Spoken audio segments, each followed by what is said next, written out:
बिस्मिल्लाहिर्रहमानिर्रहीम। Welcome to F test. अस्सलाम वालेकुम। आज मैं बना रही हूँ पापड़ी।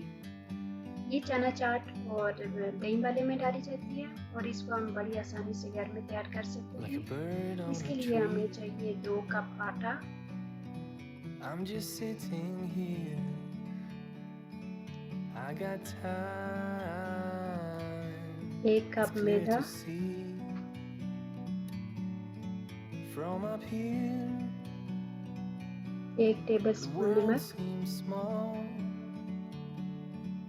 We can sit 1 टीस्पून जीरा। together. इन सबको It's अच्छी so तरह मिक्स कर beautiful. लें और थोड़ा You थोड़ा and पानी me, डालकर आटे को गूंदें।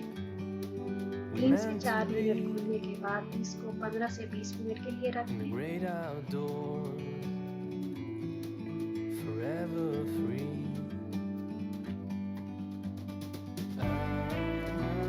काइंडली हमारे चैनल को सब्सक्राइब करें और बेल आइकन को दबाना ना भूलिएगा और अपने फ्रेंड्स और फैमिली में शेयर करें। Thank you.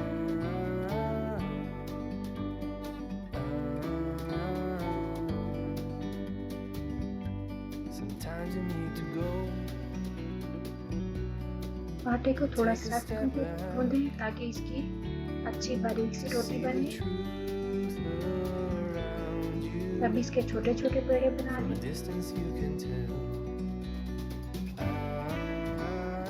और छोटी सी बारीक रोटी बनानी है। ऑयल को मैंने पहले से गर्म कर लिया है। अब इस रोटी को ऑयल में डीप फ्राई करें। पापड़ी को आप तैयार करके रख सकते हैं। अब मज़ेदार पापड़ी तैयार है।